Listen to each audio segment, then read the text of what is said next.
All right, so we're back for another deep dive, and this time we're cracking open the Dream Journal again and looking at an entry from March 27th, 2025. Yeah, this one is a really interesting one. Oh yeah, why is that?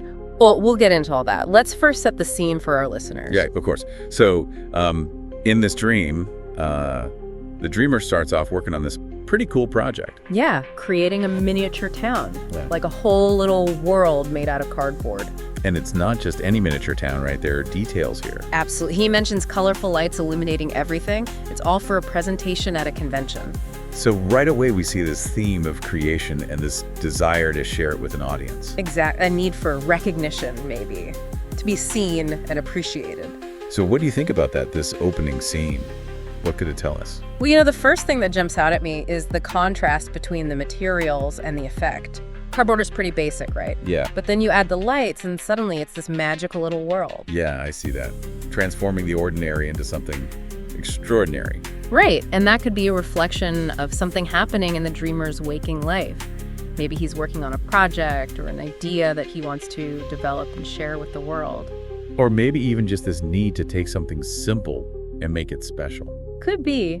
It's definitely something to keep in mind as we go through the rest of the dream. Okay, so we have this miniature town all lit up, but then, as it often happens in dreams, things take a bit of a turn. Oh yeah, the peace and quiet doesn't last long.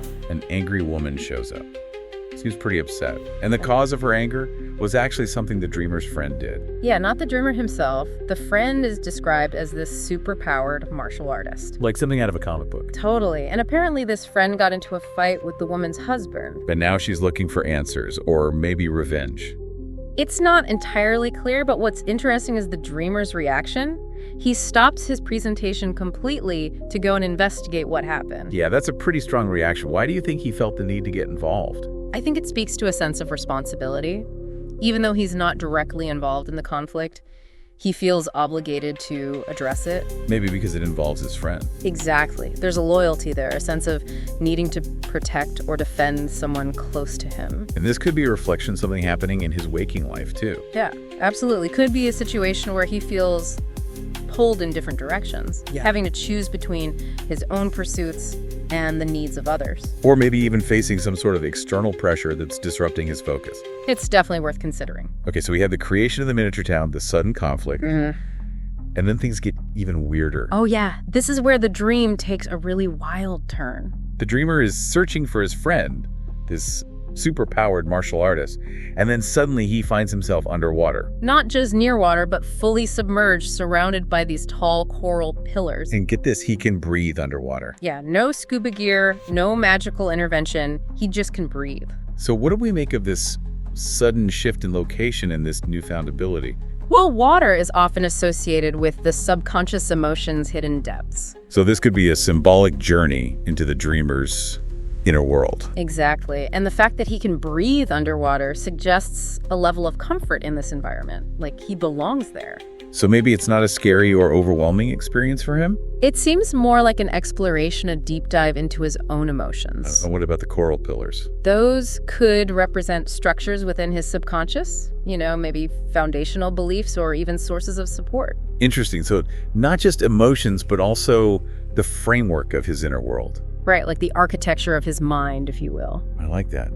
But the dream doesn't end with him figuring out this underwater mystery. No, instead it ends with a really thought-provoking realization. He starts to believe that both he and his friend aren't actually human. Yeah, it's a pretty big moment. And it makes you wonder what led to that conclusion.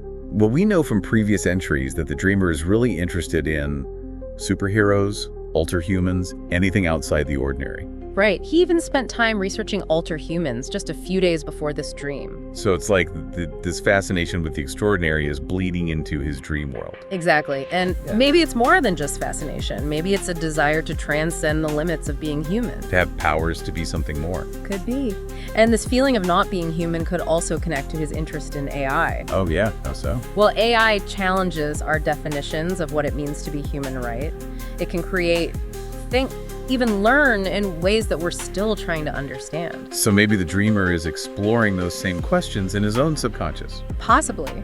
And we also know that he's been using AI in his own creative work. Like with his dream anime project. Exactly. So it's like these different threads are all coming together. His interest in the fantastical in AI and in pushing the boundaries of what's possible. And that all culminates in this feeling of being something other than human. So let's go back to some of the symbols we've talked about.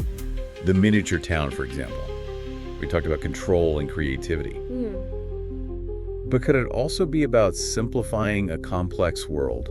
Absolutely. Miniatures often represent that, taking something vast and making it manageable. And the convention setting adds another layer to that, right? Definitely. It suggests a desire to share this creation, to put it out there for others to see. And that could tie back to his real-life creative work as well.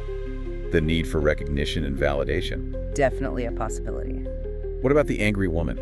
We talked about her representing an external conflict, but could she also symbolize an internal conflict? Oh, absolutely. The anger directed at his friend but causing him to stop his work could represent his own anxieties about responsibility. Maybe he's worried about the consequences of his own actions or the actions of those close to him. Right. And that worry is manifesting as this angry figure disrupting his creative flow. And then there's the underwater world, the subconscious emotions, but also this sense of being able to breathe comfortably in this strange environment. Yeah. That's a powerful image. It could suggest that he's becoming more comfortable with his own emotions, even the difficult ones. Like he's learning to navigate the depths of his subconscious without feeling overwhelmed. Precisely. And finally, that feeling of not being human. We linked it to his interest in superheroes and alter humans. But could it also be about transcending limitations? Definitely. It could be a subconscious desire to break free from conventional definitions, to explore new possibilities. Especially given his interest in AI and how it pushes the boundaries of what we consider human. Right. It's like he's challenging the very concept of humanity, both in his waking life and in his dreams. So if we try to bring all these threads together, what might be a central theme or interpretation of this dream? Well, I think a key takeaway is the exploration of responsibility. How external conflicts can pull us away from our own pursuits, and how we navigate those competing demands. And then the underwater world could represent a deeper dive into the emotional aspects of those conflicts. Exactly. And the feeling of not being human could signify a desire to transcend limitations, to embrace the extraordinary. So it's like a journey from creation to conflict, to a profound realization about identity and potential. It's a pretty amazing dream when you think about it that way. It really is. And it makes you wonder what other insights are hidden within our dreams waiting to be discovered. That's the beauty of dream analysis. It's a constant process of exploration and discovery. And for our listeners out there, we encourage you to explore your own dreams. What symbols and themes emerge? What stories are your subconscious minds trying to tell you? Keep a dream journal, pay attention to the details, and don't be afraid to delve into those deeper meanings. You might be surprised by what you find. Absolutely. And until next time, keep dreaming and keep exploring. We'll be here to guide you through the journey.